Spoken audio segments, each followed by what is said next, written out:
Damos la bienvenida al taller de mercado de granos del mes de noviembre. Vamos a estar hablando nos vamos a centrar en precios y realidad del mercado de granos. Hemos tenido muchas idas y vueltas, así que queremos centrarnos en esto y pasar directamente a lo que es administrar riesgo versus especular, de lo cual estuvimos hablando también en el informe semanal de mercado de granos. Y ya hace unos meses que nos acompaña Juan Cruz Terán, así que con él vamos a avanzar en lo que son instrumentos financieros para el agro, en la segunda mitad del taller. Como siempre les decimos, pueden hacer preguntas durante, no hace falta esperar al final, o bien consultas o bien aportes a medida que vamos avanzando en la presentación, ¿sí? Bien. Lo primero de lo que queremos hablar es esto de precios y realidad del mercado de granos. Por un lado, hemos estado hablando ya hace varios meses que si podemos darle un nombre o un título a esta campaña, sería la campaña de la abundancia. Y en medio de esta abundancia los precios están subiendo. La pregunta es, la demanda, aquellos que compran grano en el mundo, con precios en alza y una campaña de abundancia, ¿qué creen que piensan hacer? ¿Sí? ¿Qué posición podrían llegar a tomar frente a una situación en donde por ahora pareciera ser muy promisoria en volúmenes, y los precios, sin embargo, van en alza? ¿Sí? Empezamos a tener algunos ruidos climáticos de los cuales vamos a hablar ahora en el camino, pero por ahora estos son los datos. Hoy justamente va a salir el informe de oferta y demanda de Luzda, después de 2 meses de no ser publicado, y vamos a tener algunos ajustes en lo que es, sobre todo, se está esperando ajustes en los rendimientos de Estados Unidos para soja y maíz, pero bueno, son datos que vamos a ver cómo impacta en el mercado y qué necesitamos para que esta suba de precios se sostenga en el tiempo, o bien que puede pasar que haga que esto se frene, ¿no? Así que un poco cuando decimos precios versus realidad, precios y realidad, decimos qué pasa con los precios y qué hay realmente en lo que es fundamental del mercado de granos. Volvemos sobre los precios de Chicago, que vemos en la evolución de precios de Chicago. Vemos en los últimos 12 meses precios que han derrapado a la baja desde junio del año pasado hasta agosto del año pasado, para después entrar en este canal que vemos, ¿sí? Un canal lateral alcista, pero muy levemente alcista. Vemos que va para arriba porque los mínimos cada vez son un poquitito más altos. Lo que pasó fue que en la última parte, ¿sí? De mitad de octubre en adelante, el salto de precios, y más precisamente desde fines de octubre, se salió, los precios en Estados Unidos, en Chicago, de soja, se salieron de este canal lateral, ¿sí? Pegaron un salto y se fueron fuera de este canal que venía ya hace tantos meses yendo y viniendo, en un rango de precios que era bastante estrecho y bastante bajo, ¿sí? Al punto de superar las 400 dólares por tonelada, que son estos 1000 bushel, que son como un punto, digamos, ¿no? A partir del cual se cuenta de ahí para arriba. Entonces, tuvimos precios entre, acá les puse pisos y techos, ¿sí? Precios mínimos en Estados Unidos de 355 dólares, precios máximos de 398 dólares. Y en realidad ahora estamos fuera de esos precios máximos con 421 dólares, ¿sí? O sea, de lo que fue los pisos y techos de los últimos meses, realmente se salió fuera, ¿no? ¿Qué pasa con esto? ¿Qué sostén tiene esta suba de precios? ¿Qué posibilidades hay que en verdad estemos en un cambio de tendencia? Eh, Vamos a ver cómo vamos en los precios en Argentina. Nuestra evolución de precios durante el 2025, podemos ver que hemos tenido precios mínimos de 200. Estos precios son en la evolución del disponible hasta hoy, digamos, que estamos en 340 dólares más o menos en el disponible, y después hemos puesto y hemos agregado los precios futuros, ¿sí? Al costadito tenemos los precios futuros, lo que es noviembre, lo que es enero, lo que es marzo, mayo y julio. ¿sí? Así que esto que ven acá, que va para el 2026, son los precios futuros al cierre de ayer, ¿sí? De ayer a la tarde. Así que bien, si trazamos una línea sobre los mínimos, vemos que también los precios se escapan, ¿sí? Se van, como que pareciera ser que cambian, se suben de un escalón. ¿Sí? Acá tenemos la línea negra en $300 y a partir de las subas de la quita de retenciones que después volvieron, los precios superaron los $300 y ya se quedaron en esa zona, ¿sí? Incluyendo los precios futuros que vienen subiendo estas últimas semanas con los precios internacionales. Si podemos ver los mínimos y máximos, entonces tuvimos mínimos de $248 y máximos de 360, que fue el máximo al que se llegó cuando pusieron retenciones cero. Duró un día eso, pero estuvo ese precio, ¿sí? En el disponible. Y hoy estamos teniendo precios a la cosecha que viene en torno a $332. Si vemos la casita, vemos que los precios están más cerca de los techos que de los pisos, ¿ok? Esto es para visualmente ver cómo venimos con los precios. Los precios se ven en alza, se ven en niveles por encima de lo que habíamos estado viendo los últimos meses. Perfecto. Vamos a ver qué nos dice la realidad. Esto lo hemos hablado el mes pasado y vamos a actualizar la información, ¿sí? El mes pasado estábamos en la expectativa de esta reunión entre Estados Unidos y China, en este encuentro de países del Pacífico en Corea. Esa reunión estuvo. Todos sabemos que fue positiva, o por lo menos el mercado la vio positiva. Hubo buenas intenciones manifestadas de parte de Estados Unidos y de China para llegar a acuerdos. Los puntos más sensibles que habían causado el conflicto de aranceles fueron tocados y fueron como consensuados. Perfecto. Entonces, enseguida, desde Estados Unidos se habló de una compra, de que China le iba a comprar muchísima soja a Estados Unidos, por lo menos 12 millones de toneladas iban a ser compradas durante este 2025. Cuando decimos durante este 2025, recordemos, estamos a 14 de noviembre y esto pasó hace, creo que 2 semanas, si mal no recuerdo, capaz que ya son 3, como pasa el tiempo, pero todavía esos pedidos no están concretándose. ¿Sí? Hay muy poco de luz sobre concretos de volumen a China a Estados Unidos de parte de China de soja, ¿sí? Así que estamos medio complicados porque no están apareciendo las compras concretas, ¿sí? Por lo menos hasta lo último que estamos sabiendo no están apareciendo. Ahora bien, lo que sí aparece, sigue apareciendo, son convenios entre China y Brasil. Eso sigue apareciendo. Realmente siguen habiendo, y no solamente con soja, sino con más productos. Ya vamos a hablar del maíz. Así que estamos un poquito complicados. Lo que dijo el USDA hace 2 meses, que hoy se va a actualizar, es que entre Estados Unidos, Brasil y Argentina íbamos a tener una producción de 341 millones de toneladas para la campaña 25-26 que por estas zonas, por estas latitudes se está sembrando, ¿sí? Una producción apenas 2 millones más grande que el año pasado, pero igual de abundante. Vemos que los últimos años siempre ha estado superándose la marca de volúmenes producidos por estos tres países.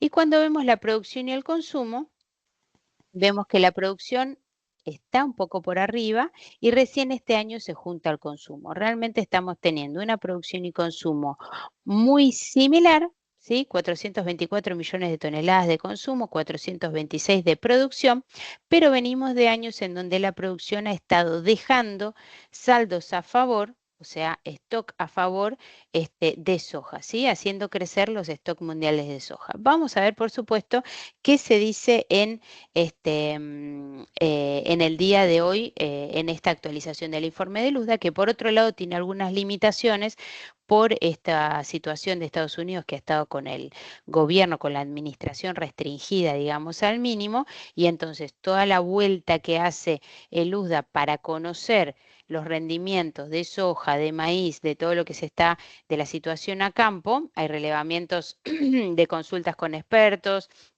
relevamientos por recorridas y demás, hay algunas de estas consultas que están limitadas por una cuestión presupuestaria, pero vamos a ver cómo lo actualiza. Le vamos a preguntar, y si podés abrir un poquito el micrófono, Silvia, cómo viene la siembra de soja por allá y cómo venimos con el clima, porque acá agregué algo, agregué un grafiquito que nos han actualizado para lo que es ¿cómo es que se llama?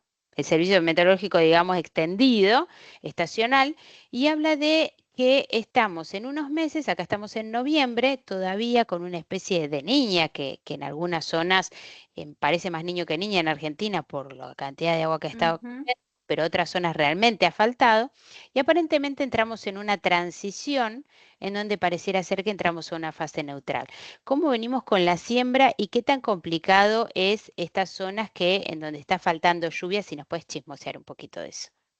Sí, bueno, la siembra comenzó rápido porque comienza en el sur y Paraná para abajo de Brasil, Paraná, Río Grande del Sur estaban en el mismo, en la misma onda que Argentina. Ellos son el espejo climáticamente de Argentina, entonces tienen el mismo comportamiento.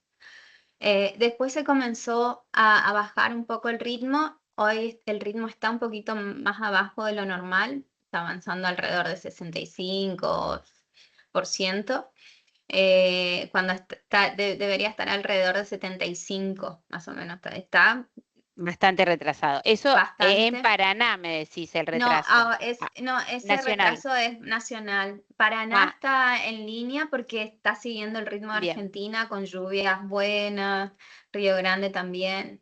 bien. El tema por ahí se vio un poco más, hay un comportamiento más errático, se podría decir, más irregular de lluvias de Sao Paulo para arriba, podemos decir.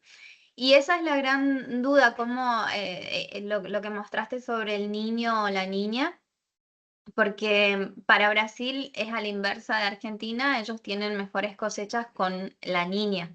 Claro. Y con el niño es a la inversa porque las lluvias se hacen más irregulares en el centro oeste y principalmente en la parte del nordeste, que ellos tienen una área que así puede llegar a impactar en 5 millones de hectáreas, si no en 5 millones de toneladas, sino en el oeste bahiano, que es un centro de producción del nordeste, que es donde menos, o sea, uno ve los mapas y No, no está más están tan, amarillo, por decirlo. no están tan buenos si uno lo ve para el frente también, o sea, yo creo que ya comienza cuando uno ve el comportamiento argentino hoy, las lluvias están muy claras, pareciera. Ojalá, Dios mediante.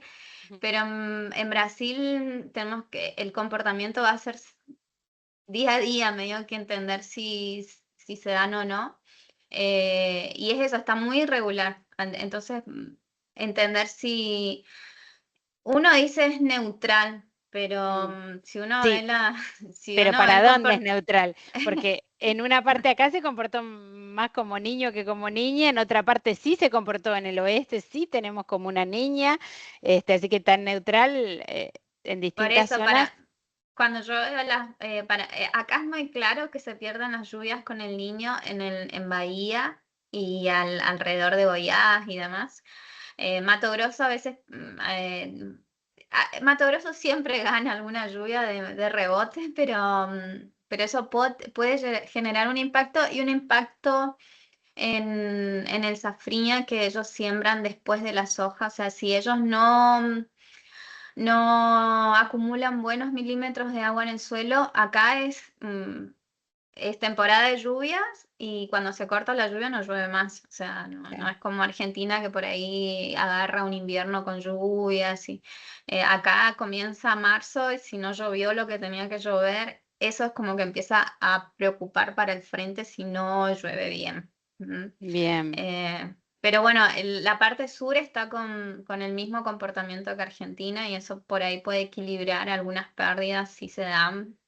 Pero Ujú, todos te dicen que hay un modelo neutro ujú. Sí, sí, y, sí, sí. Sí, sí, sí, que eso Al- sería lo que va a estar predominando sí, pero en no, el no, futuro no, próximo, pero no sé. Ujú, ahí está, da da dudas duda. y este verde de los mercados también nos hace preguntar, ¿no? Sabemos que ahí están los grandes jugadores en el impulso también alcista y recordemos cuando corrigió Estados Unidos en nada más que 1 millón de toneladas menos de soja y eso generó un empuje importante de cómo veníamos y ahora bueno, vamos a ver qué pasa hoy, no sé qué expectativas tenés en la previa pero si hubiera alguna corrección para abajo, creo que yo por lo menos sostendría las subas actuales en el corto plazo. Ah, ese es un... Yo le vengo agarrando mucho al forecast de precio, así que no sé. Paso. Como el ping-pong. Porque yo no veía jamás hubiese visto una suba de ese tipo que hoy estamos viendo. No, Para mí está súper inflada. sí. Entonces, mi perspectiva es que con números en pizarra, vamos a decir, con hoy algunos números más o menos, el mercado vuelva a una normalidad que sería para abajo, para mí. Que sería Pero para ir adentro de esa área en donde se venía sí, moviendo, digamos, ¿no? no tiene sustento, y por eso me Ujú. parecía que, pero bueno, Sí, realmente sí, sí. este último mes de precios Está fue fuera de cualquier expectativa, digamos. Creo cualquier que expectativa. nadie esperaba que esto pasara, ¿no? Por eso quien podía hacer negocios, creo que era un momento Para que yo hacerlo. no sé si eso se sustenta para mí. Ujú. Bien, bien. Bueno, esto que me decís me da pie para avanzar sobre lo siguiente, entonces, quédate por ahí, ya vamos a Bueno, seguir con maíz, pero avanzamos acá entonces, justamente acá, bueno, hablábamos del tema del niño y niña, de qué es lo que va a pasar, por supuesto, pero en sí, estamos teniendo volúmenes que siguen siendo abultados, ¿no? Ahora bien, cuando hablamos de administrar riesgo versus especular, recordemos y vamos a ir a esto, ¿no? Esto que decía Silvia recién, no sé si ustedes lo pueden ver, ver gráficos no es muy agradable, pero lo que tenemos es eso, algo que pareciera ser antinatural que se va para afuera, ¿sí? Por eso marqué, con esto en negro, marqué los 400, no son los 400, esto me quedó acá por error, pero bueno, se escapa y mucho de esta línea, ¿no? Entonces, ¿qué es lo que puede pasar con los precios? No lo sabemos. Lo que sí sabemos es lo que hoy tenemos, ¿sí? Entonces, vemos acá, les puse nuevamente un cuadrito de sensibilidad. Esto está hecho para una tecnología de la zona núcleo, más precisamente sur de Santa Fe. Y lo que tenemos acá son rendimientos de soja, ¿sí? De 23 a 44 quintales, y precios de soja de 210 a 380 dólares por tonelada, ¿sí? O 21 a 38 dólares por quintal. Con esto hacemos una especie de simulación en donde todo lo que ven adentro son márgenes brutos con estas combinaciones, ¿sí? Así, si tuviéramos 23 quintales por hectárea con 210 dólares la tonelada, nos daría 434 dólares abajo, en una matriz de costos de campo alquilado, ¿sí? Siempre estamos agregando el costo de alquiler. Ahora bien, si tenemos rendimientos en torno a 40 quintales por hectárea, que son rendimientos relativamente promedios para zona núcleo en un año normal, con precios de cosecha a 320 dólares, que son los precios que están a mayo, están por encima de 320 dólares la tonelada, nos está dando márgenes por encima de 200 dólares, ¿sí? Em, la realidad es que estos márgenes permiten rentabilidades muy positivas, en torno a 15-20%, depende por supuesto de los costos, lo cual hace que tengamos que pensar firmemente en la necesidad de cubrir precios. Por allí ahora, cuando volvamos con maíz, sí le vamos a pedir a Silvia que nos cuente, pero el nivel de coberturas en Brasil suele ser mucho más elevado que el de Argentina cuando estamos hablando de coberturas anticipadas. Y para hablar sobre números concretos, veamos lo siguiente. Hasta ahora tenemos de la cosecha 24-25, 71% de la cosecha con precio. Falta todavía 29% por preciar.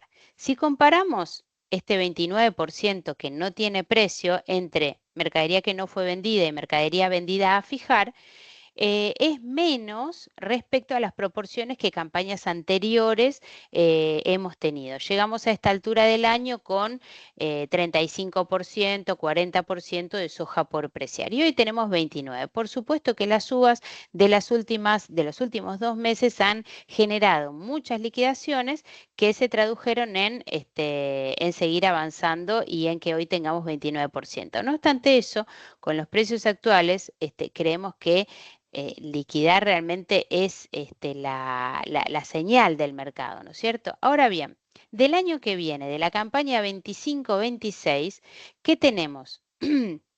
5% de la soja con precio, ¿sí? Ha avanzado con un poquito con estas uvas. Esto es hasta el 5 de noviembre, ¿sí? Siempre tenemos una semana de delay con lo que tiene precio, digamos. Tenemos hasta un 5% de la soja con precio y 95% por preciar, ¿sí? Entonces, si vemos esta matriz en donde con rendimientos normales, ¿sí? Que todavía por supuesto no sabemos porque tenemos toda la campaña por delante, pero sí todo hace ver que tenemos buenas condiciones a nivel local para poder producir. Y estos valores, fíjense qué pasa cuando nos vamos a precios de $290, ¿sí? Se me va con 40 quintales a $100, a menos de la mitad, a la mitad de margen, ¿sí? Y así va bajando cuando va por debajo de $300. Entonces, ver esto es un cuadrito de sensibilidad que tengo con unos costos que manejo. Ahora, cada uno de ustedes, los productores, tienen que ponerse a ver cómo va este número y hacer el siguiente ejercicio. De todos los años que viene produciendo, en cada zona, cada uno conoce el nivel, por ejemplo, no es lo mismo el riesgo productivo en la zona de Chaco que el riesgo productivo en Buenos Aires o en Santa Fe. Son diferentes zonas agroecológicas y realmente esto genera distintos niveles de riesgo productivo. Entonces, conociendo el riesgo productivo, plantear el potencial de cosecha de esta campaña 25-26, conociendo la historia de cada lote, y en función de eso, estimar la proporción que deba ser vendida a cosecha y para lo que deba ser liquidado a cosecha, agregar coberturas de precios a estos valores, ¿sí? O sea, considerar en la planificación comercial cómo nos va poniendo a una proporción de las liquidaciones que hay que hacer a cosecha estos valores, ¿no? Entonces, realmente se traduce en decir, si estamos cerca de los techos, más cerca de los techos que de los pisos, y si realmente hay un movimiento del mercado que no sabemos si es sustentable, porque la demanda realmente no es que se ha enloquecido comprando soja, ¿cómo resulta?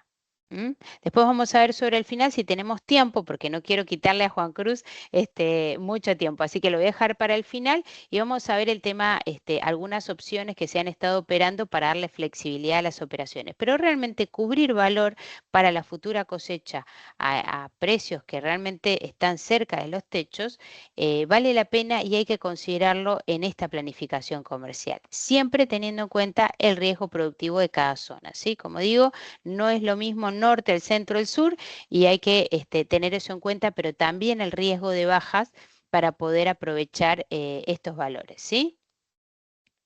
¿Alguna pregunta de soja que alguien quiera hacer o algún comentario? Así seguimos con maíz. Si no hay nada, avanzamos. Bien.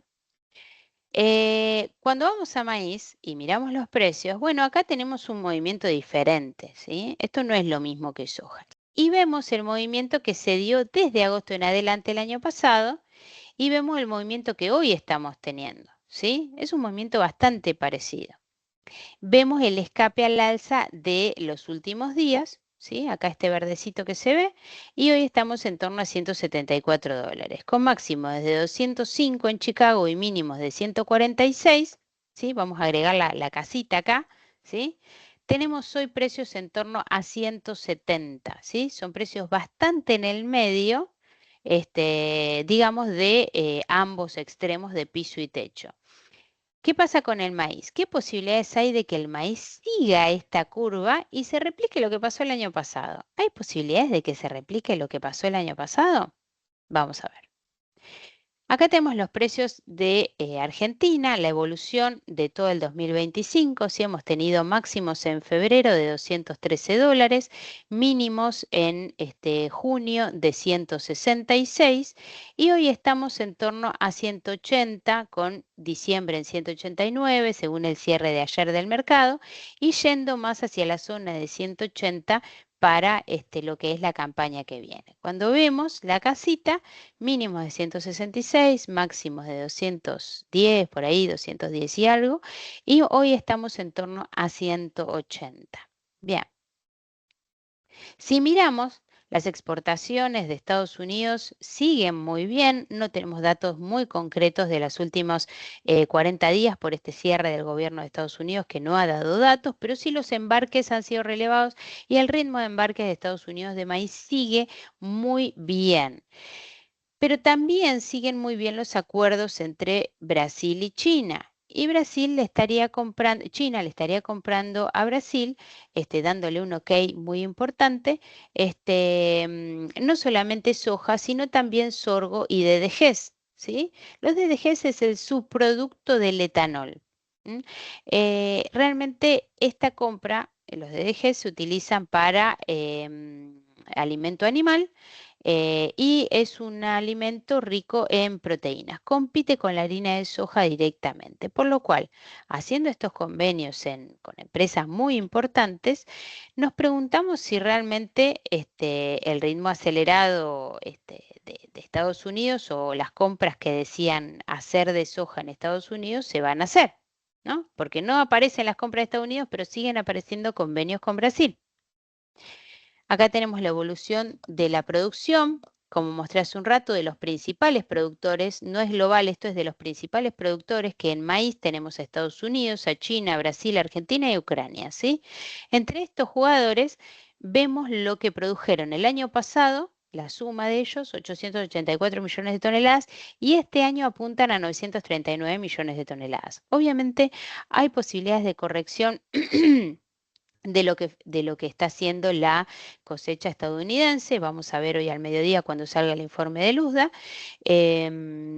Podría haber una corrección, se habla en el mercado de 7 millones de toneladas menos. Sin embargo, esto no le quitaría a Estados Unidos la marca récord de producción para este año. Así que realmente tenemos mucho y acá cuando vemos lo que es producción y consumo mundial, la evolución de los últimos años, tenemos un consumo que supera en 2 millones de toneladas a la producción, pero al mismo tiempo, aparentemente, estaríamos teniendo también correcciones sobre Estados Unidos, que es un gran exportador de maíz, del stock del año 24-25. Así que aparentemente vamos a tener un buen stock para arrancar la campaña 25-26, la campaña comercial, y buenos volúmenes también de parte de los principales productores del mundo, ¿no? Lo mismo que decíamos en soja, esta situación de la niña y el niño y el neutro, ¿sí? Tenemos todo acá en los modelos. Vemos que va desde noviembre, diciembre en una niña, va yendo hacia arriba un neutro y termina en marzo, abril acercándose más a un año niño. Así que ahí están las preguntas y de vuelta queremos darle entrada a Silvia para que nos cuente un poquito de maíz, cómo venimos con maíz y qué esta situación de convenios de Estados Unidos, de China, perdón, con Brasil, ¿cómo lo estás viendo vos, el maíz? Ya nos hablaste y nos alertaste sobre la safriña en algunas zonas en donde puede complicarse por el tema lluvias, así que, ¿qué nos podés aportar desde tu lugar? Bueno, el tema de maíz en Brasil, como siempre decimos, el mercado en Brasil es 70% doméstico, ¿no? Eso es importante aclararlo, porque en Sí, Argentina nuestra cabeza está pensando en sí, la al revés. exportación y en Brasil consumen la mayor parte, así que es más importante lo que pasa adentro que lo que pasa afuera, digamos. Y de hecho, es lo que está un poco cambiando por ahí el movimiento de maíz porque hay mucha competencia interna por etanol y también porque el consumo para ración, para comida, para feed sería, ¿no? Cada vez va creciendo un poco más y entonces hay como una competencia interna por el producto. Y recordando también que las distancias, o sea, que termina siendo más competitivo para Mato Grosso, consumirlo dentro del estado que enviarlo, o sea, lo que ellos llaman la paridad de exportación son 2000 kilómetros o más. Entonces, ese es el punto del maíz que termina siendo, la estrategia de ellos es completamente diferente a la nuestra, por ejemplo. Y China puede tener la intención de comprar, hay que ver cómo no es tan fácil es competir en la compra, originar, cuando hoy se crece el consumo de etanol, el consumo de raciones, ración animal.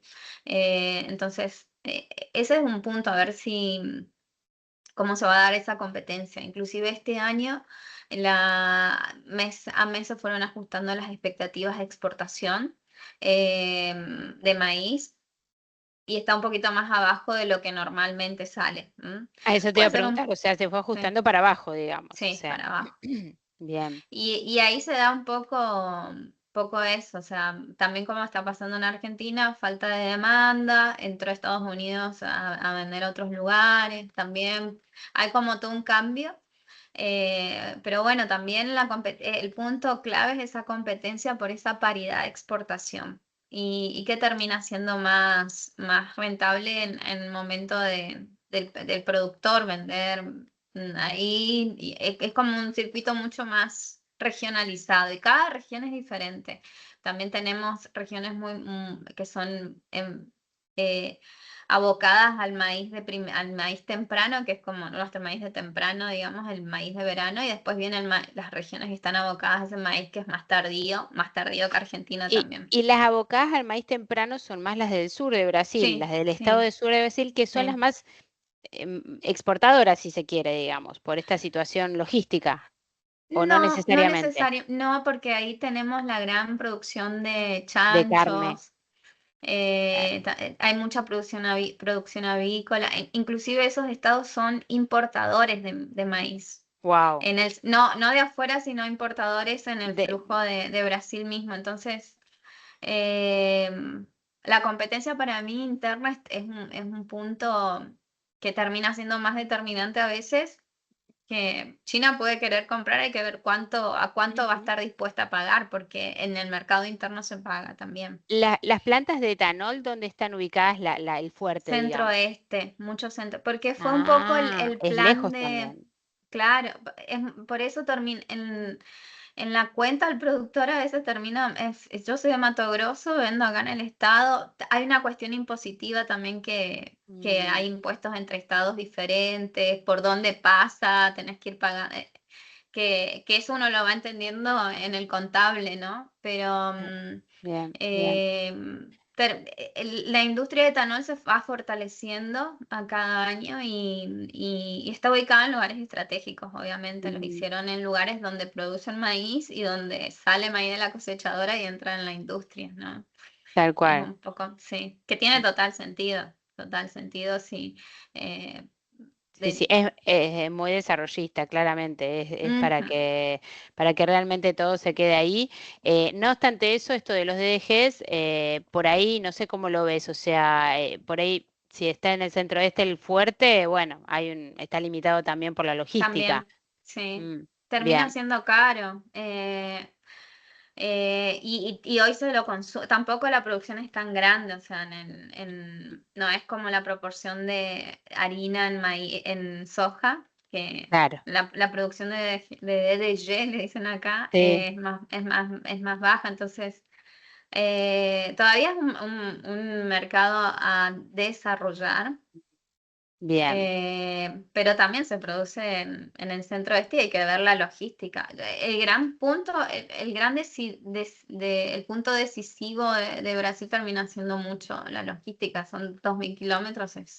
Ujú, hasta que nos pongan trenes y ahí ya se va Ellos a complicar. tienen, pero no tienen, pero también tienen un arco norte, le dicen que es salida por el río por el norte y salen por Belén. Ese es otro, pero todavía está, no es algo Falta ya. infraestructura. Ujú, bien, bien, perfecto. Bueno, entonces no todo es como parece y el mercado a veces también, bueno, que dice que compra con el rumor, son rumores que no sabemos bien cómo se puede materializar en realidad. O sea, Sí. los convenios están, de ahí a que se traduzcan en Y volumen, eso va a ser una guerra entre las trading de exportación porque el mercado interno por presiona. lo menos tiene más de 100 sí, más de 100 millones de toneladas lo consume internamente, entonces entre ración, etanol, entonces no sé. Perfecto. es un- Vamos a ver cómo sigue la historia entonces para maíz, pero en principio, si coincidís conmigo, tenemos bastante maíz, disponible para la exportación. Incluso si hablamos de la zona de Mar Negro, que Ucrania es un gran exportador, viene retrasada con la exportación de maíz y tuvo un maíz suficiente también para esta campaña 25-26. Así que realmente estamos en una situación que no sé si también tenemos demasiado para presionar al alza o para sostener un canal alcista en el maíz, ¿no? Así que creo que ahí también es para prestar atención lo que es el corto para el maíz que va quedando, que ahora ya lo vamos a ver, y lo que es el mediano plazo, que es la nueva cosecha. Así que estamos ahí un poquito, digamos que con las señales del maíz un poco y, más y en complicados. el corto, Argentina tiene más, o sea, estaba muy atrasado, ¿no? Para exportación, hay que ver pero el punto era la demanda, estaba muy, Ujú, muy chata, sí, y sí, por sí. eso acá también al final la demanda medio que no apareció, tampoco estuvo dispuesta a jugar con precios y, y ahí se va para el mercado doméstico y lo consumen rápido, o sea, ellos ven la oportunidad y lo compran rápido. Pero en ese sentido, sí, Argentina tiene maíz para entregar ahora. Sí, sí, ahora vamos a ver los volúmenes. Ujú. Contanos un poquito, me mandaste un correíto la otra vez con volúmenes con cobertura, ¿no? O sea, ¿qué proporciones de la cosecha estaban ya con cobertura de precios o con precio para la campaña 25-26? Y realmente me sorprendió de que eran proporciones muy superiores a las nuestras. Ya viste, en soja tenemos apenas un 5% de soja 25-26 con precio, ¿no? Ahora vamos a mostrar el maíz, que no es mucho más. Así que, ¿qué nos puedes comentar de los hábitos de comercialización del productor en Brasil con esto de capturar precio previo a la cosecha y aún previo a la siembra, ¿no? Me parece. Sí, es que ellos también como que tenían menos cultura a estoquearse, como Argentina, entonces como que la mentalidad de ellos es que era mucho más cortoplacista en el sentido de, bueno, ya estoy plantando, estoy sembrando, va a venir la cosecha y lo tengo que vender, o sea, es como, y al tener dos cosechas en algunos lugares, porque tienen la soja y entra el maíz más tarde, como que piensan en 6 meses, me da la sensación, ¿no? Y como que tienen que hacer rotar eso. Ese es Acá, un punto. acá, si bien estoquean, pero también hay una cantidad de cereal que se vende a cosecha. También hay una Ujú. No, liquidación a cosecha. Sin embargo, este pensamiento, vamos a suponer que se liquida menos a cosecha, porque se estoquea más. Pero el pensamiento del productor brasilero en decir, si yo sé que voy a liquidar, ya le voy poniendo precio antes, todavía eso acá no se termina de acomodar, ¿no? O sea, la mente está, sí, sé que voy a tener que liquidar, pero poner precio, si no sé cuánto voy a cosechar, no, no lo hago, ¿no? O sea, el pensamiento colectivo. No sé si eso no, la verdad es que el productor terminó, o sea, el productor argentino tenía que ser un matemático, ahí ya que está Luke, matemático para cerrar todas las variables de precio, porque si ya el precio de una commodity es variable, Argentina tenía que pensar en los 1000 cambios, la estrategia financiera. Yo creo que eso también terminó siendo más o sea, siendo un montón de piedras en el camino del productor de pensar qué hacer. Cuando uno lo lleva en la práctica a Brasil, ellos tienen que ver, bueno, la expectativa de cosecha, más o menos cómo viene, el dólar futuro, tiene un dólar de hoy, dólar futuro, hacen un negocio, traban el dólar, si van a hacer exportación, van a trabar los premios y terminan siendo 3 o 4 variables que ellos tienen que seguir y jugar. Y Argentina me da la sensación de que eran 20. Entonces, yo si fuese productor también sería un punto muy difícil para mí decidirme a fijar con el pasado que tenía Argentina. Ojalá tenga más estabilidad y el productor tenga más facilidad para fijar. Yo creo que tiene más que ver con eso que la macro, o sea, aquí siempre se hizo a largo plazo en Argentina era de 30 días y Sí, hasta menos. mm, tal Entonces, cual. para un brasileño no es fácil porque también no es fácil el mercado, pero es más, tal vez tenía que enfocarse en 3 cositas para seguir, 3 variables para seguir y apostar. Y ahí también como mencioné, el mercado es tan doméstico en algunas partes que también tiene más estrategia o más Sí. facilidad comercial, facilidad de bancos, de crédito, entonces Ya como que convenios preestablecidos que se van renovando año a año, entonces proporciones que ya naturalmente se van gestionando, digamos, son ¿no? relaciones sí, son relaciones que ojalá Argentina vaya por ese camino, porque así el productor no se enfoca en hacer negocios contables todo el tiempo, sino en producir y crecer más y Seguro. pensar a largo plazo. Yo creo que tiene más que ver con eso Sí, sí, que gana y prima el miedo a lo que va a pasar y a un cambio en ahí Néstor nos está preguntando que cómo fija el productor en Brasil el precio, cómo lo fija en forma anticipada, cuáles son las herramientas, son forward, son puts, son calls, son futuros, como si ellos que tienen el hedge, que es ellos anticipan, tienen la bolsa, tienen la B3 que lo hacen como en Argentina también, y ellos pueden ir trabando dólar, es decir, no fijan, toman el precio, ¿sí? Pero dicen voy a fijar solamente el dólar futuro, voy a dejar moverse el precio del del grano grano. y apuesto más al premio más adelante. O pueden cerrar dos, pero no son más complejas y hay que entender mucho para hacer posiciones. Pero ellos los venden mucho o sea, se comprometen a entregar y venden, o sea, en el Como el disponible, físico, claro, el disponible.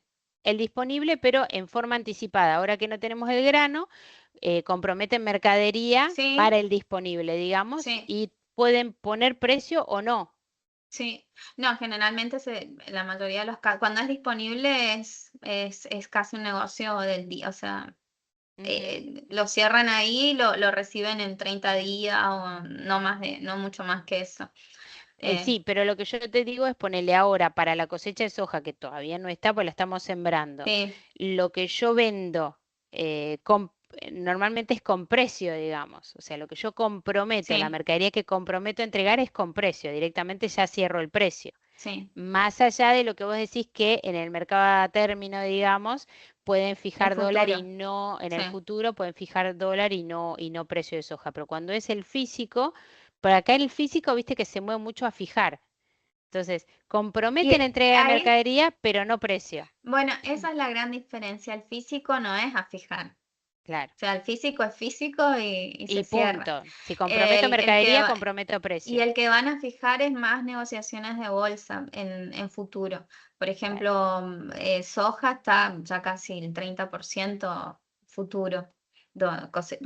Recordando que ellos empiezan a cosechar en fin de Sí, diciembre, sí, enero. mucho más temprano que nosotros. Sí, sí. Y ya no tienen soja en la mano casi. Pero em, el futuro lo cierran en la negociación del día y si le cierra que varía, hacen el juego con las variables del formador de precio y punto. Pero la gran diferencia es que ellos no Sí. venderían un físico a fijar. Claro, O no se les sea, ocurre. Sí, sí, sí. Y acá ahí creo que es el grueso realmente, ¿no? ahí está la Néstor diferencia. dice que es muy importante el comentario. Espérate que se me fue. No sé si A sí me ver. estás por ahí, léeme el comentario que hizo Néstor. Hola, buen día. Sí, Buen día. ese comentario es importantísimo respecto de nuestro mercado.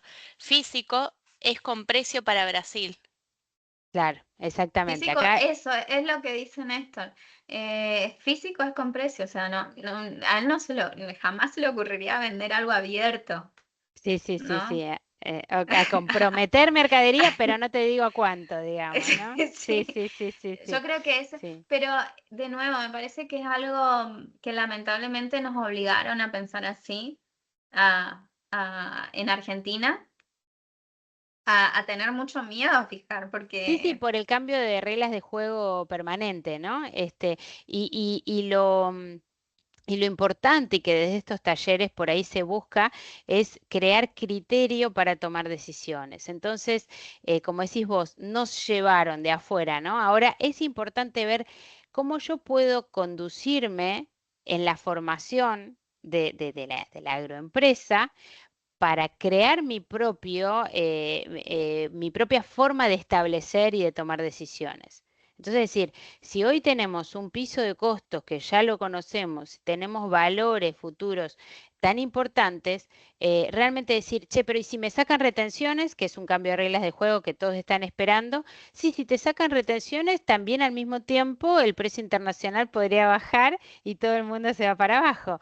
Y no obstante eso, si te sacan retenciones, también hay una proporción que vamos a seguir manejando con la mercadería en la mano.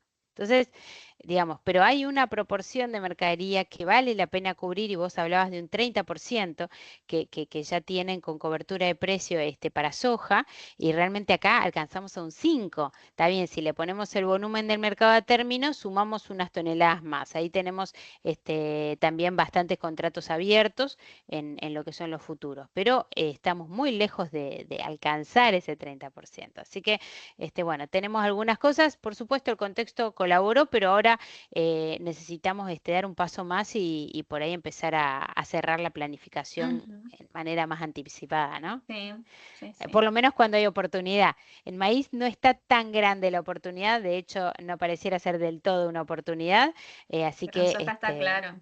pero en soja está muy claro, ¿no? Así que Sí, bueno, gracias Silvia, claro. una genia como siempre. Es un lujo tenerte con nosotros. Nos quedamos igual y cualquier cosita, si vos escuchás algo y querés hacer un aporte, metete nomás. Vos tenés absoluta libertad.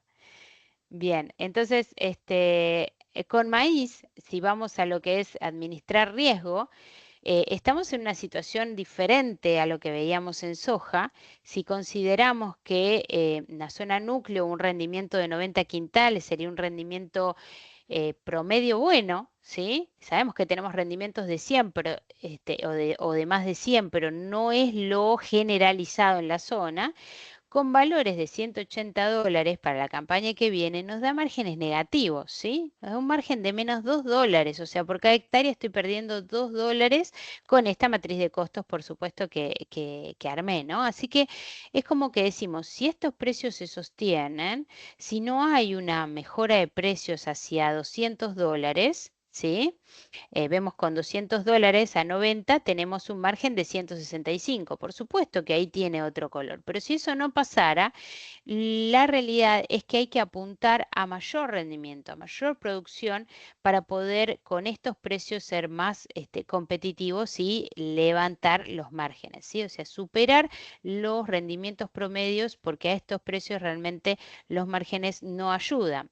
Y cuando vemos lo que está pasando en el mercado de maíz hasta el 5 de noviembre, teníamos 54% del maíz 24-25 con precio, o sea, todavía falta preciar de la campaña 24-25 46%, de 22 millones Marianela, de toneladas, Ah, sí, sí, tenemos dime, a Silvia que quiere hacer un aporte y sí. Néstor también había escrito un dato importante para Brasil, ¿cuánto de la superficie de siembra es arrendada?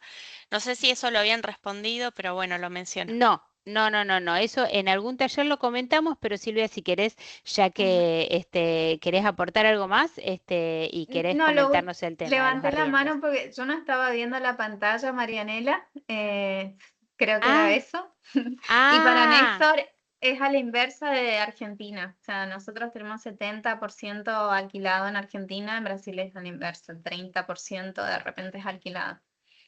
Y se eso va a trabaja ser, más en superficie propia. sí, sí. Bien, sí, sí, eso también cambia la matriz para tomar decisiones. Vamos a repasar entonces lo de la sensibilidad, porque acá estamos mostrando el cuadrito, ¿sí? Que tenemos rendimientos entre 70 quintales y 125 y precios entre 130 y $220 por tonelada, ¿sí? Entonces, en esta sensibilidad para campo alquilado, en rendimientos de 90 y precios de 180 nos da $2 negativo, ¿sí? Y si queremos saltar a positivo, nos tenemos que ir a más de 90 quintales, ¿sí? Como da menos de $2, ya si tenemos 91 quintales ya se torna positivo. Y para tener márgenes por encima de 100, estamos hablando de alcanzar 99, 100 quintales por hectárea a estos valores. A estos valores hay que ser más competitivos con la producción porque el precio no nos permite tener márgenes a rendimientos promedios como hasta las últimas campañas hemos tenido, ¿sí? Con los costos y rendimientos de zona núcleo, ¿ok? Y cuando venimos a los volúmenes, decíamos que estamos con un 46% de maíz de la campaña 24-25 por preciar, y o sea, recién tiene precio 54% de la producción. Así que realmente están muy retrasadas las ventas con precio de maíz 24-25 y tenemos mucho maíz todavía por preciar. Si estamos hablando de que venimos a una campaña 25-26 con mucha producción, Estados Unidos cosecha récord, vamos a ver hoy qué correcciones se hacen en el USDA. Argentina todavía con casi la mitad del maíz viejo por comercializar y por preciar, realmente estamos con una situación compleja para esperar que los precios mejoren mucho más. O sea, de una campaña que se espera récord también para Argentina en maíz, recién tenemos 2,3% con precio, o sea, tenemos casi 98% del maíz de la futura cosecha sin precio y esto realmente nos deja en un escenario muy complejo, sobre todo para los volúmenes que proyectan ser liquidados a cosecha, un momento que va a tener alta presión, ¿sí? Tenemos una gran proporción de maíz temprano, sembrado más que años anteriores por buenas condiciones climáticas. Y esto hace que probablemente la cosecha de soja y de maíz temprano se junten y compliquen la logística, por lo cual el precio del maíz temprano no es el mejor, no es el que quisiéramos, son estos $180, pero considerando una campaña de abundancia, podríamos estar también pensando en cobertura, ¿sí? Vamos rápidamente a lo que es trigo. bueno, el trigo ha estado evolucionando siempre a la baja hasta octubre, en donde empezó a recuperar levemente, digamos, en el mercado de Chicago. La baja ha llegado a $179. Acá puse un piso en 183, pero en realidad el piso está por debajo de 180 en Chicago y el techo está apenas en 227 y hoy está en torno a 199. O sea, realmente ha recuperado Estados Unidos. Sin embargo, Argentina vemos cómo también ha evolucionado hacia mínimos de 179 y las uvas de este tiempo de plena cosecha están apenas quedándose en torno a $180. Hoy tenemos enero en $187 en el mercado a término. Hay que ver qué ofrece el físico, ¿sí? ¿Qué ofrece el físico? ¿Qué forwards se están ofreciendo para diciembre? ¿Qué forwards se están ofreciendo para enero? Y ver que si estamos teniendo la posibilidad de una gran cosecha de trigo por encima de 20 millones de toneladas, ayer escuché 23, ya por encima de 22 millones de toneladas, realmente tenemos que estar pensando si acaso no es posible que los precios perforen los $180 para abajo. Y este es el riesgo que ya el mes pasado lo nombrábamos, lo mencionábamos y tendríamos que estar considerando para la mercadería que tenemos que liquidar a cosecha. Ahí tenemos la línea puesta en $200. Fíjense lo lejos que estamos de esos $200. ¿Mm? La realidad es que Estados Unidos tuvo buen trigo, la Unión Europea, Rusia, Ucrania, y aún Ucrania también viene muy demorado con las exportaciones de trigo de la campaña 25-26. Rusia tiene buena cantidad de trigo para ofrecer al mundo y ahora se agregan Australia y Argentina con grandes cosechas los dos países. Así que si bien entre algunos de los convenios que se hicieron entre Estados Unidos y China, aparentemente China le va a comprar también algo de trigo a Estados Unidos y eso generó un entone alcista las últimas semanas en trigo en Estados Unidos, tenemos mucho, la balanza va muy, muy fuerte por el lado de mucha oferta. Ahí vemos en la campaña 25-26, 20 millones de toneladas más de los principales productores del mundo, que son China, Canadá, Estados Unidos, Rusia, Ucrania, Australia, Argentina, Unión Europea.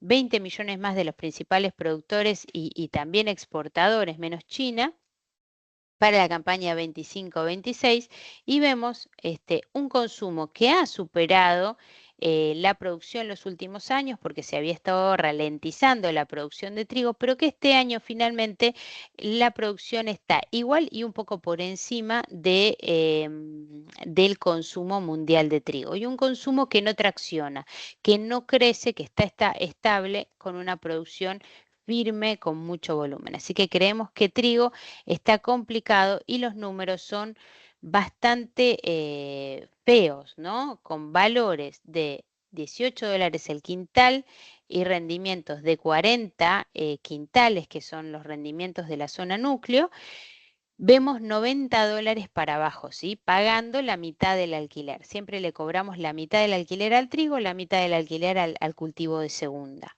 Así que estos $90, por supuesto, después son sobrecompensados por el cultivo de segunda, que tiene la mitad del alquiler para pagar, pero son números muy, muy rojos, ¿sí? Ahora, nos tenemos que ir a 50 quintales para tener un margen de arriba de $40 por hectárea. Creemos que hay zonas que lo van a lograr porque los rendimientos están muy buenos, pero también recordemos que hay zonas muy complicadas en el centro-oeste de Buenos Aires, en donde hay trigos que probablemente se han perdido, próximas a ser declaradas, digamos, zonas de desastre. Así que bueno, el trigo está con la expectativa de que los volúmenes puedan, digamos, amenizar un poco el impacto de estos bajos precios que parecieran sostenidos y podrían complicarse más dentro de 15 días cuando la cosecha ya se generalice más. Cuando vemos los volúmenes, el trigo 24-25 ya está apreciado en un 95%, apenas quedan 900.000 toneladas sin precio, realmente se aceleró mucho la comercialización los últimos 2 meses y prácticamente no está quedando saldo. Y la cosecha nueva que ya está levantada en una buena, todavía menos del 25%, pero ya hay bastante levantado, está siendo preciada en un 17%. Viene demorada respecto a años anteriores, todavía nos queda más del 80% del trigo sin precio y con un volumen tan elevado de trigo y con una amenaza de bajas, digamos, por esa abundancia, habría que estar viendo aquello que se tiene que liquidar con rapidez, aquello que no puede ser postergado ni almacenado para después de marzo y considerar estrategias para poder por lo menos estabilizar un precio que el piso no perfore estos $180, ¿no? Chicos, les agradezco mucho a todos, que Dios los bendiga y vamos a seguir con Juan Cruz Terán. Bueno, gracias, María Elena. Buenísima tu exposición. Y bueno, como venimos haciendo en los últimos talleres, que incorporamos la temática de los instrumentos financieros para el agro, hoy vamos a presentar un poco sobre lo que es la renta variable. Como siempre digo, al principio de mi exposición, todo lo que yo expreso acá no son recomendaciones de inversión. Así que bueno, vamos a arrancar. Me confirman si se ve, si pasó la transparencia. Sí, se ve perfecto. Bárbaro, bueno, buenísimo. Bueno, lo que vamos a ver un poco es la diferencia que existe entre la renta variable y la renta fija. En los últimos encuentros estuvimos viendo lo que son los bonos, las obligaciones negociables, que es dinero que como inversores les prestamos a las compañías y nos lo devuelven al final de ese préstamo cuando vence y nos pagan un interés. En cambio, con la renta variable la cosa es distinta, ¿no? Entonces, lo que tenemos que tener en cuenta, como todos, el contexto económico del país, la inflación, la devaluación, las restricciones cambiarias que todavía existen para personas jurídicas y el ciclo económico. Obviamente que en esto último no me voy a meter porque eso meritaría una charla bastante extensa. Por otro lado, la importancia de la diversificación del capital del productor agropecuario. Y bueno, como objetivo, la idea es tratar de comprender cómo funcionan el mundo de las acciones y de los CDRs. Entonces, ¿qué es la renta variable? Es una inversión cuyo rendimiento no está garantizado y va a depender pura y exclusivamente del desempeño que tengan los activos. A diferencia de la renta fija, como dije, implica asumir riesgo de mercado. Y los principales ejemplos que existen de activos de renta variable son las acciones y los CDRs. Primero me voy a abocar a contarles un poco en qué consiste el mundo de las acciones. Bueno, una acción representa una parte del capital de una empresa. ¿Ok? Nosotros cuando compramos una acción vamos a participar de las ganancias y de las pérdidas. Vamos a ser socios de la empresa.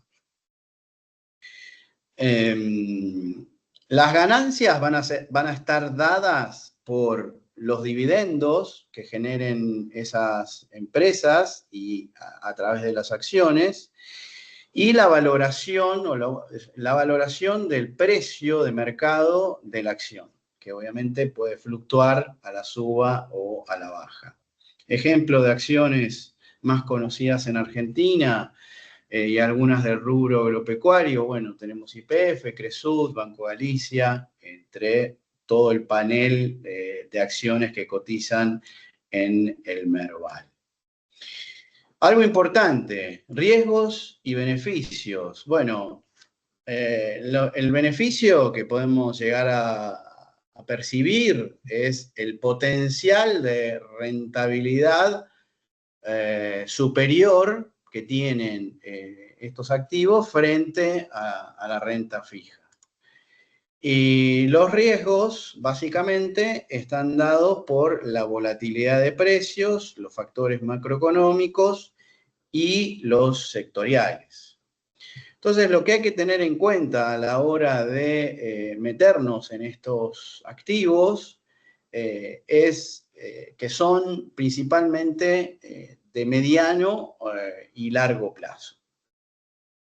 Y acá me voy a detener un tiempito para analizar juntos el tema de cómo definir una inversión en acciones. Existen varios métodos y yo me voy a abocar principalmente en uno, lo que es el análisis fundamental. El otro análisis que existe es análisis técnico, que obviamente es, como su palabra lo dice, es muy técnico, está vinculado al trading y eso se puede consultar con especialistas en finanzas que se dedican a estudiar pura y exclusivamente el análisis técnico. Pero bueno, yo me voy a meter hoy en lo que es el análisis fundamental, que lo podemos ver de arriba hacia abajo o de abajo hacia arriba. De arriba sería a nivel macro, la región, el país, la región, el mundo y el sector y las empresas, o de abajo hacia arriba, la empresa, su balance, sus ingresos, sus deudas, sus pasivos y demás. Y para lo cual tenemos distintos tipos de indicadores. Acá yo voy a mostrarles o comentarles sobre 3 indicadores, ¿no? Lo que es uno, el ratio precio-beneficio, el ROE, que se calcula dividiendo el beneficio neto y el patrimonio neto o capital de la empresa, el EBITDA, que es un componente muy contable, ¿no? Que es un indicador financiero que mide la rentabilidad financiera de la empresa calculando su beneficio antes de deducir intereses, impuestos y amortizaciones. Y acá, no sé si tienen ganas de abrir el micrófono y preguntar lo que se les ocurra vinculado con esto. Cuando yo decido como inversor comprar una acción o comprar un grupo de acciones en el mercado, es fundamental tener en cuenta varias cosas, ¿no? ¿Por qué voy a decidir comprar una acción de YPF? Siempre nombramos YPF, es la acción emblemática en Argentina. O una acción de Galicia o de Cresud o de cualquier otro tipo de compañía. ¿Por qué qué piensan ustedes? Les pregunto, ¿qué harían? ¿Por qué dirían, hoy voy a comprar una acción de YPF? ¿Qué tomarían en cuenta? ¿Qué es lo que verían? A ver quién se anima a comentar algo. Yo arranco para romper el hielo y ya Dale. empezamos a preguntarle a los demás. Yo lo principal es ver, por supuesto, qué expectativas hay de que suba, ¿no? O sea, si vos decís, qué sé yo, no sé, va a arrancar el invierno y qué sé yo, capaz que el gas sube, entonces compro TGS, digamos, porque siempre hay una expectativa que mejore estas noticias de Estados Unidos, que se fusionan con empresas y demás, bueno, vamos a meterle un poco más a YPF, con expectativa de suba, siempre estoy esperando que suba. Buenísimo, buenísimo, gracias. Sí, tal cual, pero y también a esto Ahí que Néstor decimos. tiene la mano levantada, no sé, Néstor, Sí, yo no si veo querías nada, por eso comentar algo. ustedes... Yo te aporto. Néstor, Dale. ¿querías decir algo? Marianela, ¿me escuchan? Sí, Sí. perfecto. Sí, coincido con vos, Marianela, creo que la expectativa que uno puede tener de la empresa donde vaya, o la acción que vaya a querer invertir, digo, y después, bueno, la solvencia que uno pueda ver de esa empresa desde ya, pero creo que más que nada lo importante es la expectativa que uno tiene. O sea, en el contexto que hoy está Argentina, el caso YPF que mencionaba recién Juan Cruz, Es decir, bueno, uno está viendo cómo se está abriendo al mundo y las posibles inversiones que puede haber en nuestro mercado argentino, me parece que da como para decir, bueno, no lo hice nunca, pero da como para invertir en ese rubro, me parece. Sí, tal cual, tal cual. Es así, y vos nombraste una palabra clave en esto que es expectativa. El mercado se mueve en función de eso. Deduzco que en el mercado de granos sucede algo parecido, ¿no? Pero las expectativas mueven en el corto plazo los precios de los activos. Y con respecto al tema de la solvencia, sí es un dato importante, por ahí más relacionado a los activos de renta fija, ¿no? O sea, la solvencia de una compañía es importante tenerla en cuenta a la hora de yo invertir en una obligación negociable. Porque el riesgo de pago o no pago, ya sea de los intereses o del capital. Acá tengo para mostrarles Juan Cruz, sí, disculpa, vamos a refrescar el concepto de obligación negociable, porque la acción es distinto de la obligación negociable, que vos lo habías ya explicado, pero por las dudas que haya alguien claro, que no estaba, la obligación negociable es una deuda, digamos, ¿no? Que yo le estoy exacto. prestando a la empresa. Nosotros como inversores le prestamos a las empresas o a los distintos estados, nacional, provincial, municipal, si compramos bonos soberanos o subsoberanos, y a las empresas que también emiten bonos de deuda, que se llaman obligaciones negociables, les prestamos plata a una tasa que la empresa ya fijó en la licitación primaria y nos va a devolver ese capital, ya sea en forma progresiva o al final del vencimiento de ese bono, ¿no? Entonces, es muy interesante, ¿no? La diferencia entre una acción. Con la acción somos socios de la empresa. Corremos riesgo si la empresa le va mal en función del beneficio, o sea, o de la capitalización de la acción. El resultado que yo voy a tener va a ser positivo o negativo. En el caso de la obligación negociable, al ser algo de renta fija, es como más progresivo, ¿no? Es algo característico para los perfiles de inversor moderado.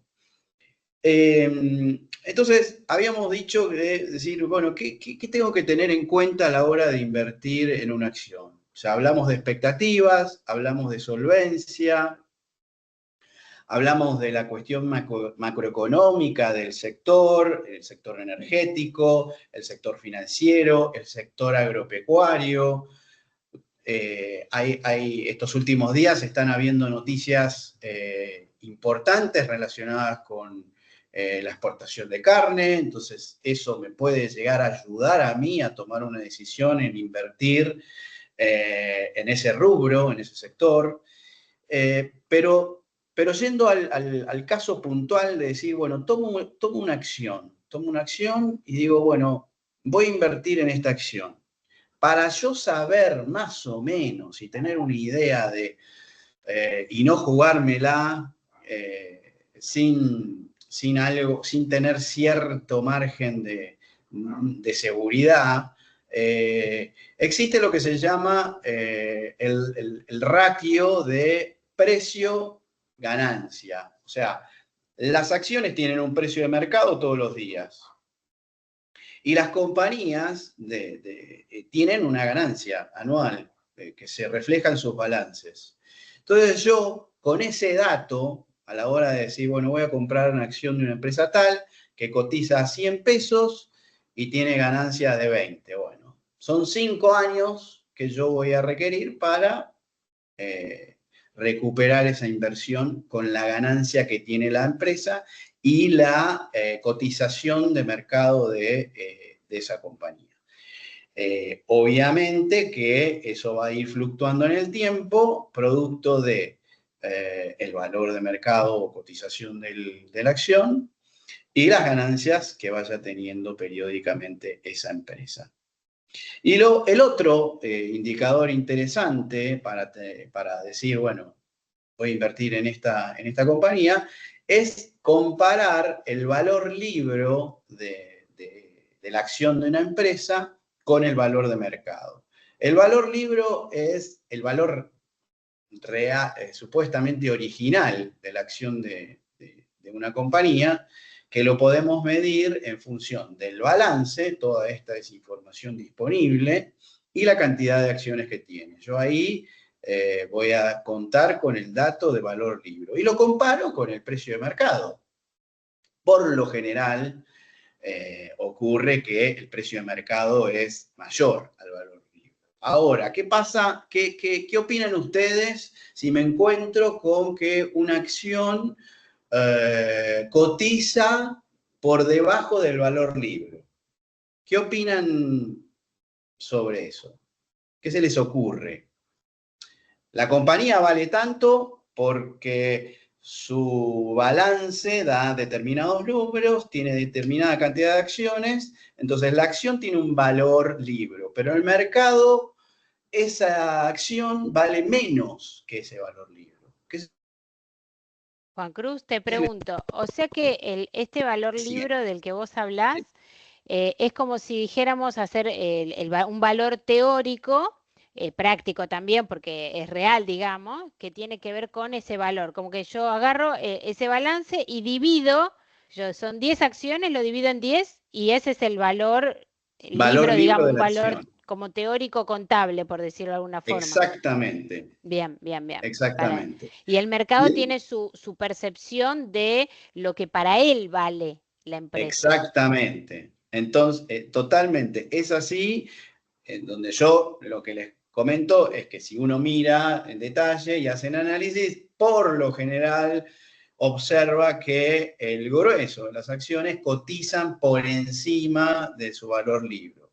Ahora, ¿qué pasa si veo que una acción cotiza en el mercado por debajo del valor libro? ¿Qué se les ocurre que podría llegar a pasar? ¿O qué ven? ¿Lo ven como una oportunidad? ¿Lo ven como algo peligroso, riesgoso? ¿Qué se les ocurre? Vamos a pedirle a Luke que nos diga qué le parece a él, ya que es matemático y tiene cabeza matemática, a ver qué ves en esto, si es que te gusta el tema acciones y te da algo para pensar en esta situación. Hola, muchas gracias por preguntar mi opinión. Sabes que yo al final me gusta mucho el mundo físico, así que el tema de las acciones no tengo más opinión que otra persona. Y además, al final yo soy bastante crítico un poco en fin, soy muy matemático en el sentido que yo entiendo como que yo soy de delimitar la incerteza, pero no tener opinión. Entonces, no te voy a dar opinión porque no tengo y no intento tener una. No sé si en un mundo donde el tema de las acciones no lo conozco nada para mí. O sea, hay una parte de incerteza que siento que no puedo delimitar. Yo voy hasta Claro, eso. claro, vamos a justamente, ¿no? Porque al tener un valor concreto, un valor real, digamos, ¿por qué el mercado, con esto? Porque no es acá que tenemos que conocer de acciones, ¿por qué el mercado puede decir que una empresa vale menos de lo que los libros dicen que vale?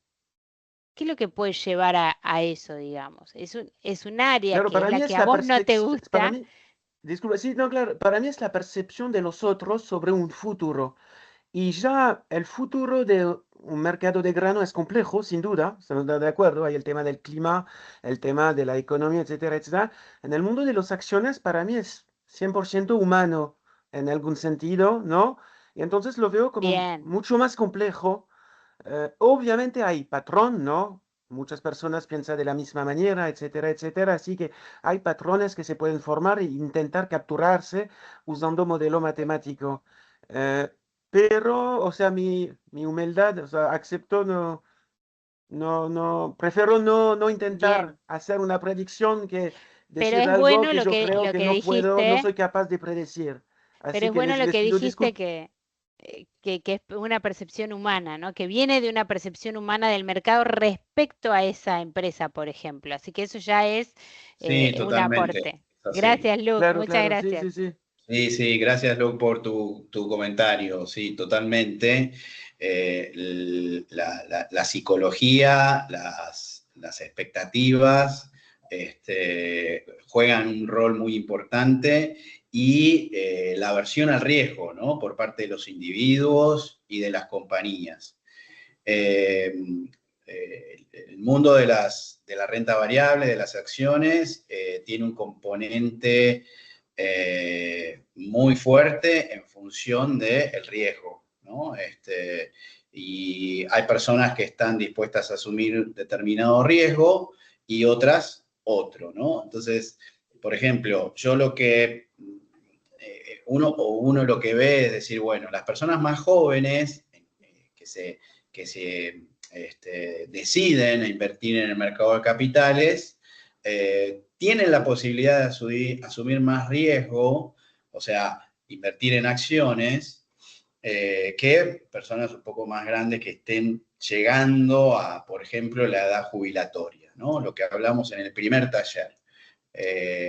Entonces, bueno, yo al ser más joven tengo la posibilidad de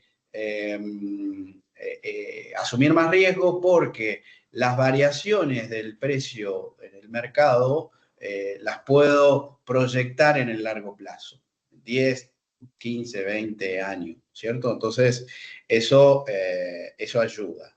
Ahora, concretamente, el dato teórico, es una forma de analizar una acción desde el punto de vista del análisis fundamental. El dato que nos está diciendo es que esa acción está subvaluada. Entonces, sería como una oportunidad. Porque, ¿qué quiere decir? Yo compro una acción de una compañía que tiene un valor libro de 2 y en el mercado cotiza 1, si mañana esa compañía cierra y dice, pago a todos los accionistas el valor libro, porque es así, porque ese valor libro está conformado por los balances, voy a obtener mayor dinero porque yo la compré a 1. Entonces, esa es un poco la lógica. Y obviamente que la realidad, el valor de las acciones en el mercado es bastante superior al valor libro por cuestiones de expectativas relacionadas con el sector y demás. Igualmente, la compañía tiene importancia y relevancia a la hora de cotización porque todas las veces que presentan balance, el mercado suele estar expectante a ver qué arroja en cuanto a los resultados de esos balances y, bueno, la acción va a sufrir un aumento o una disminución según el resultado de eso, ¿no? Entonces, para continuar... Una cosita, Juan Cruz. Esto que Sí, vos decís de los balances, no puedo evitar relacionarlo con el mercado de granos y digo, por ahí estamos todos expectantes de lo que va a pasar hoy al mediodía con el informe de Luzda, ¿no? Que es como un balance, oferta y demanda de granos y eso ajusta determinadas cosas. Salvando las distancias, digo, el balance de una empresa es sí, poner a la luz cómo le está yendo.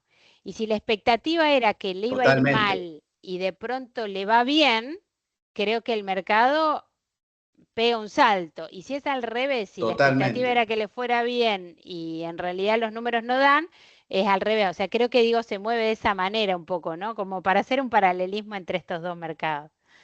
Totalmente.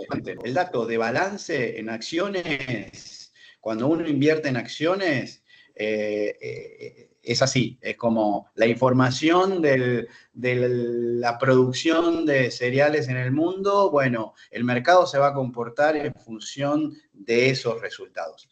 Sí, Jimé, perdona, me dijiste que había una consulta.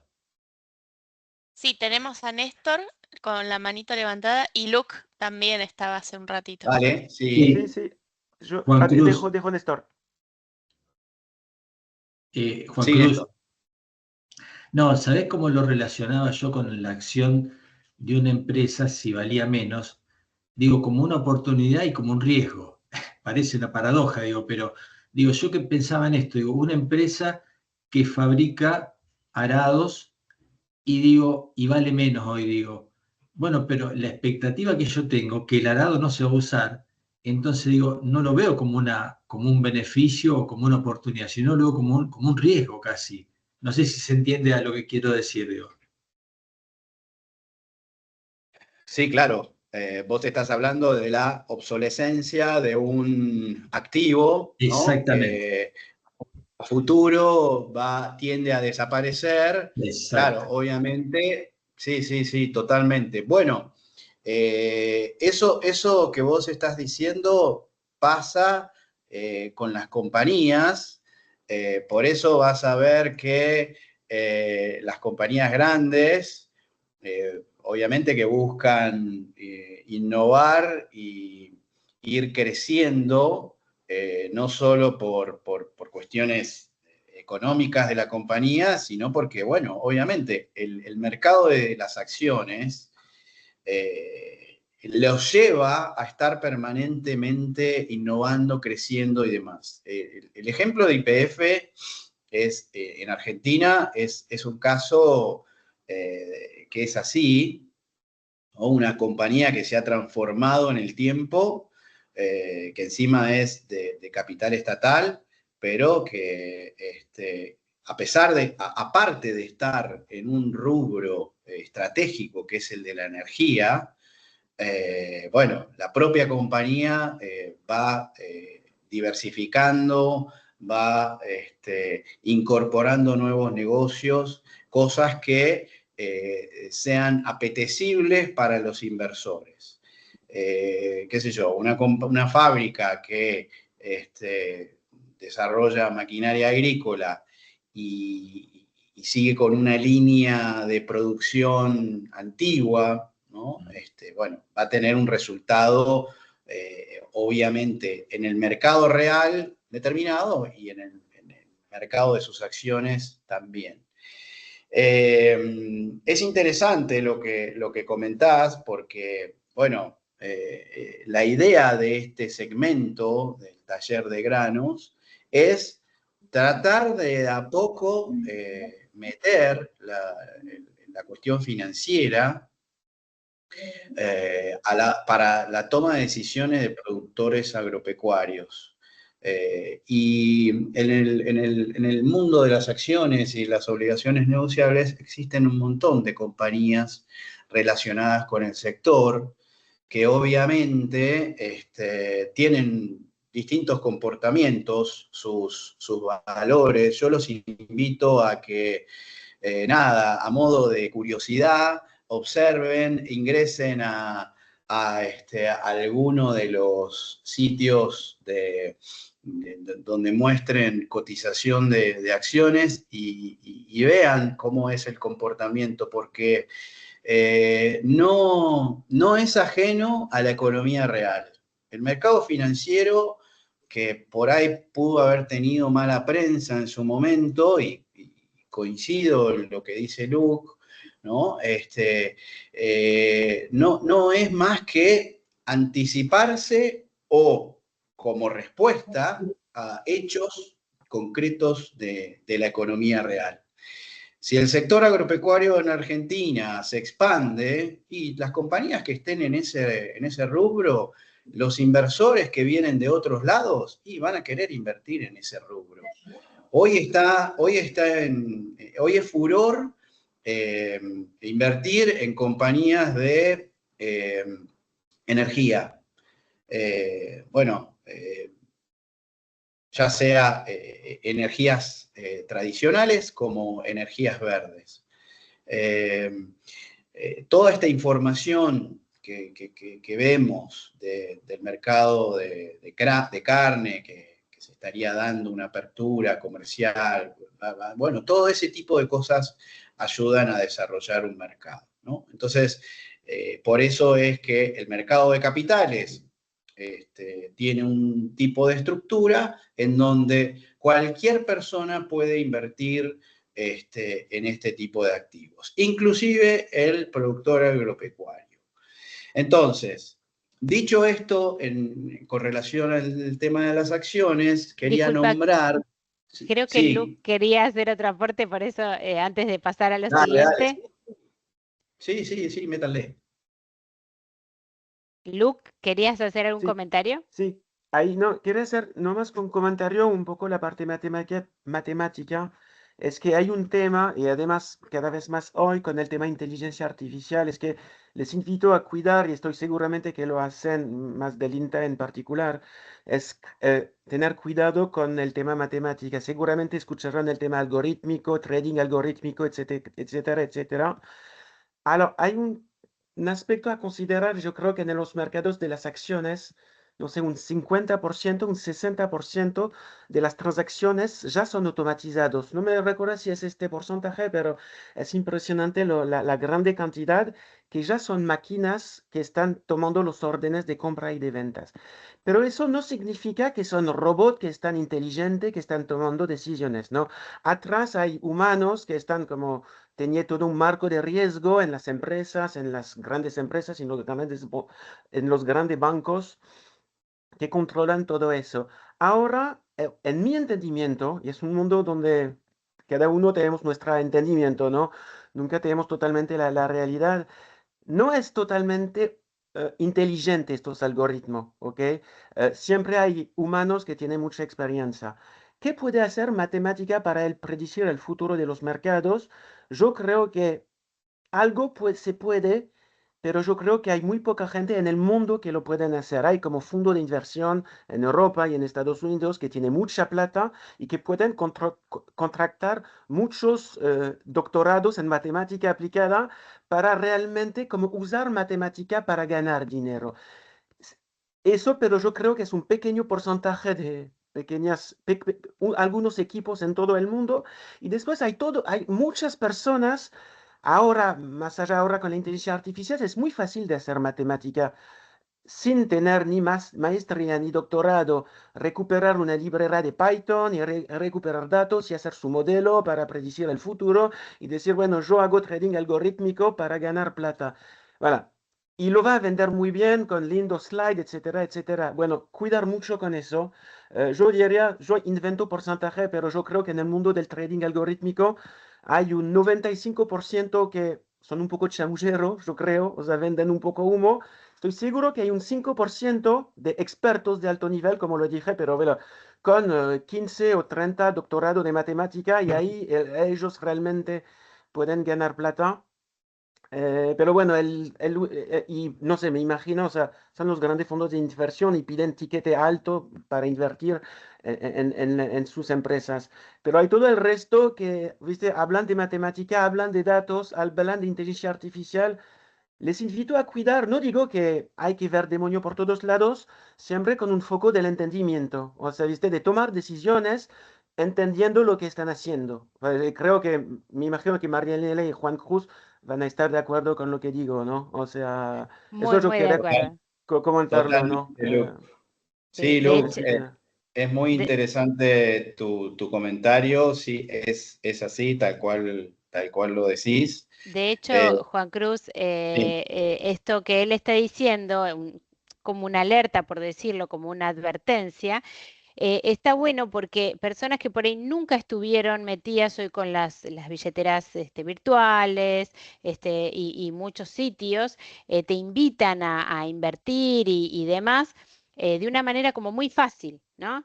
Entonces, lo que desde sí, este lugar, desde estos totalmente. talleres queremos hacer es dar conocimiento y formación.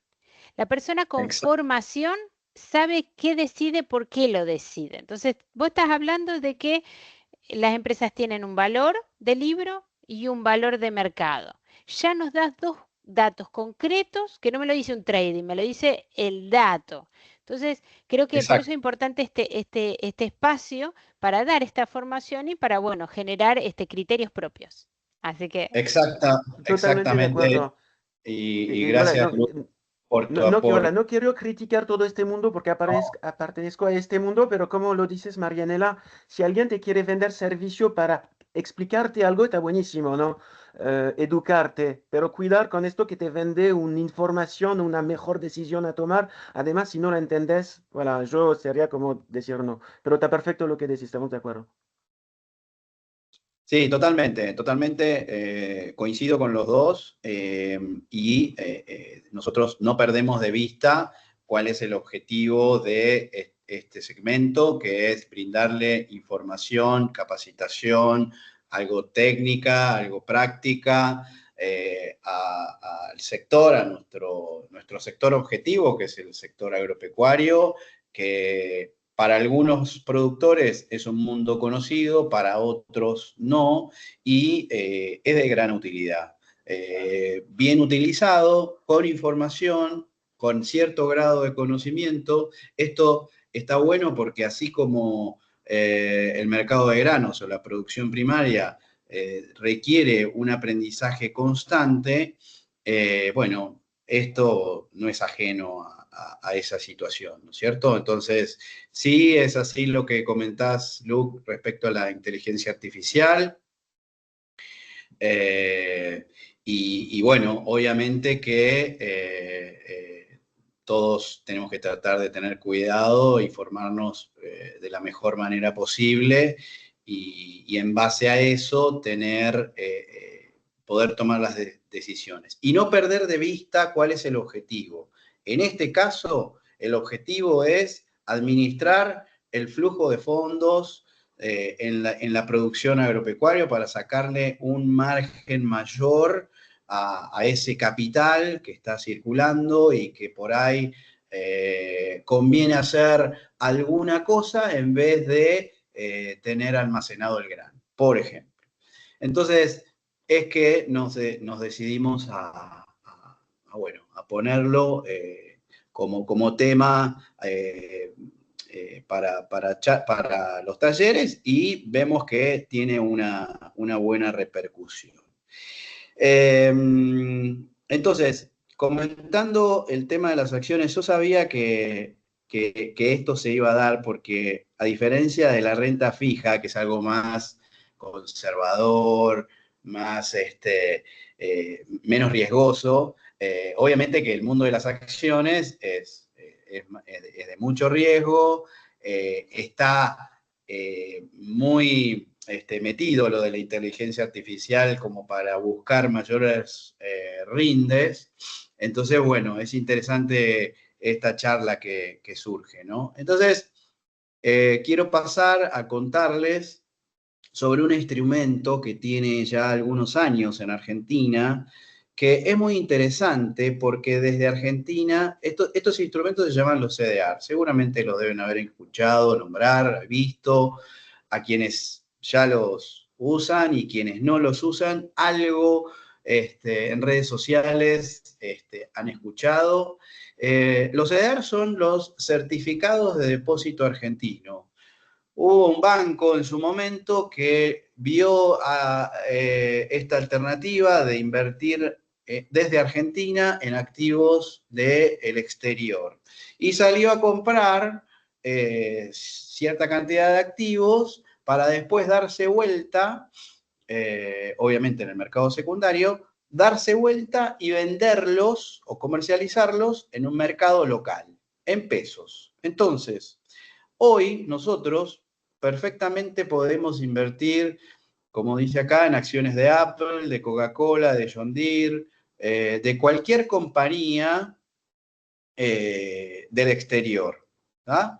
Y en pesos. Entonces, el beneficio que obtenemos de esto es que seguimos invirtiendo en estos activos la cotización de la acción de esa compañía, de Apple, por ejemplo, y que cotiza en dólares, obviamente, en el mercado de Estados Unidos como activo subyacente, y nos permite también, al ser un activo dolarizado, cubrirnos ante posibles devaluaciones. Entonces, este instrumento es muy interesante sale de la lógica argentina de alta volatilidad y nos permite ingresar en la bolsa de Estados Unidos con activos fuertes, ¿no? Entonces, diversifico internacionalmente mi portfolio sin tener que tener una cuenta en el exterior, que eso es algo muy complejo y difícil de hacer. Es un mercado, el de los CDRs, que tiene mucha liquidez, se opera permanentemente y me permite ahorrar en dólares. Puedo ahorrar perfectamente en dólares, con pesos.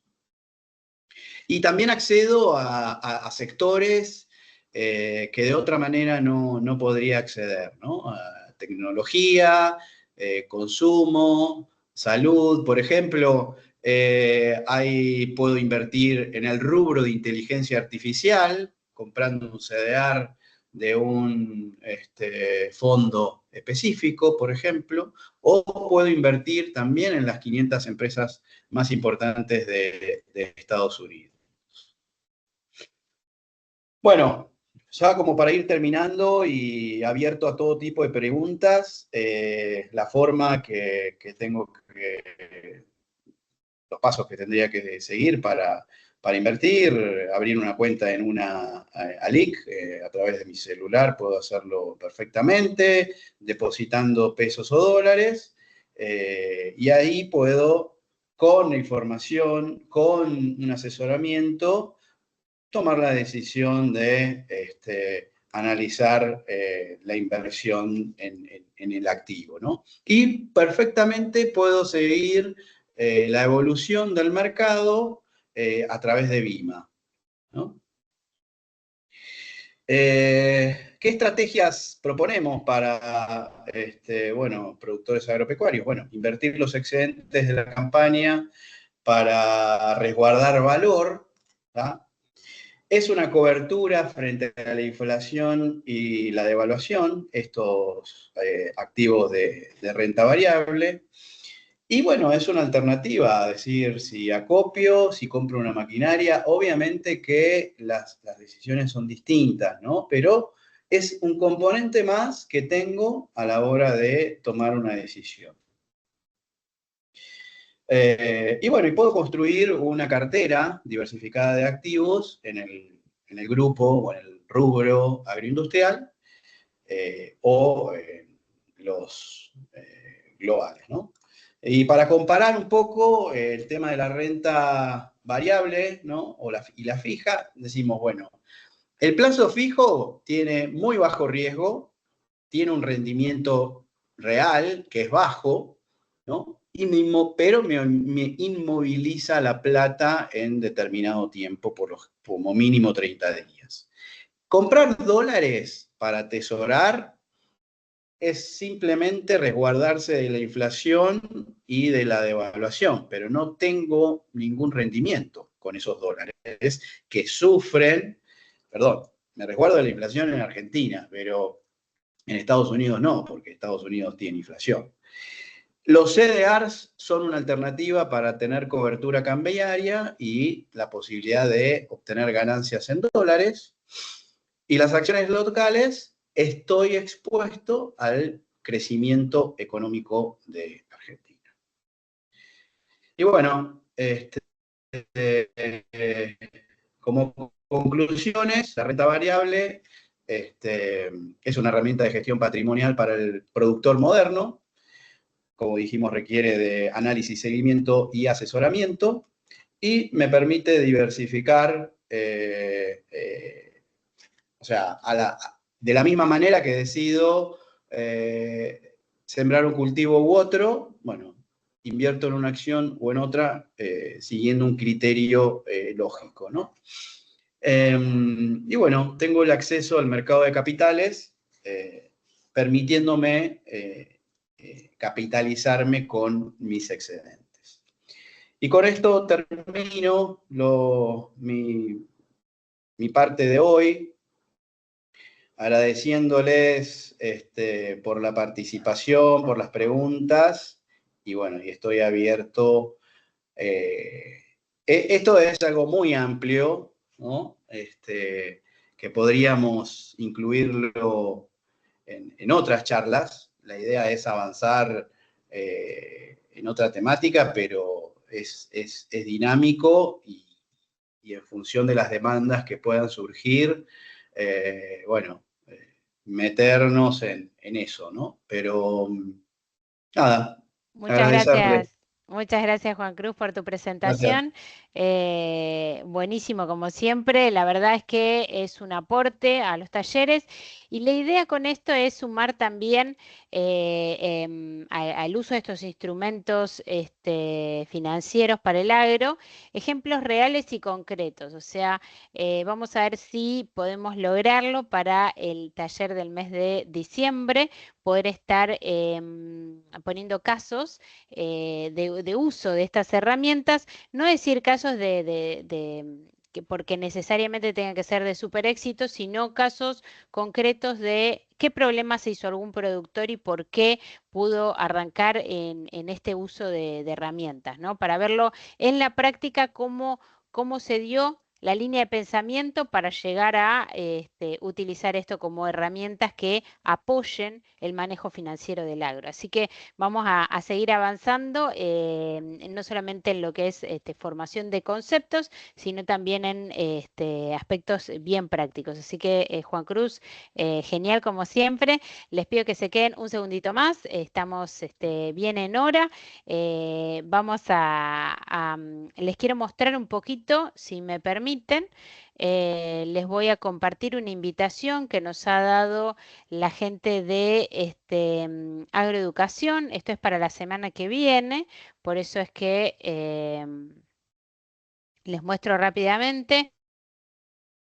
El día 22 de noviembre, como lo dice acá, el 22 de noviembre tenemos 2025, esto es en la ciudad de Rosario, también se da simultáneamente en forma virtual, así que quienes no puedan viajar a la Bolsa de Comercio donde se da este 12º Congreso de Agronegocios, lo pueden presenciar en forma virtual. Los temas que se van a tocar: el mercado de granos, contexto internacional local, lo que es comercialización inteligente en tiempos de cosecha récord, cómo blindar la rentabilidad del commodity al valor agregado, la parte de integración en la cadena de valor, geopolítica, el impacto en mercados granarios y cómo adaptar las empresas del agro a la nueva realidad macro. Así que bueno, esto va a ser dado el próximo jueves 22 de noviembre y están todos invitados a participar. Quienes estén interesados, les puedo enviar el link para acceder a la inscripción y demás. Así que bueno, abierta la invitación. Siempre vamos con agroeducación en un marco de colaboración, así que por eso les hago llegar. Vamos a cortar aquí la grabación. Por supuesto, les dejamos a todos la invitación para participar del taller de diciembre. Vamos a hacer un cierre. Ahí probablemente vamos a estar presentando algo más como herramientas de gestión. Así que bueno, nos esperamos para cerrar el año.